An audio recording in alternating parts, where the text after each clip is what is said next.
आज्ञा गोटे अप्रिय सत कथा शाशु घरे कहे आमर एत जमीबाड़ी अच्छे किए भोग कर गोटे पुओ दरकार झील नुह पुओ दरकार पुओ हो सारा पुणी कहे गोटे पुओ कौन चलो गोटे पुओ गोटे आखि आखि नुहे तो दीटा छुआ कर आज्ञा क्या कथार पड़ी कि दीटा छुआ करतुनि कहीं आपणकर सक्षम नहीं दीटा छुआ करूँ कहीं पिठी पड़े आपण ही से छुआटी को पालिबे जदि भी आपड़ दीटा छुआ करुँच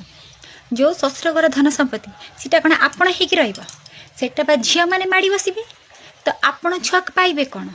झील मैंने कहे जेहेतु मोर कौन करी मो बापा नहीं ताहले कौन करी मो भाई काले खर्च बार्च करदेव बंधु बांधव को एमती कहीकि माने मन सब मुहई थे बंधु बांधव कहे हाँ हाँ आम भाणीजी ठीक कौच आम भौणी ठीक कौच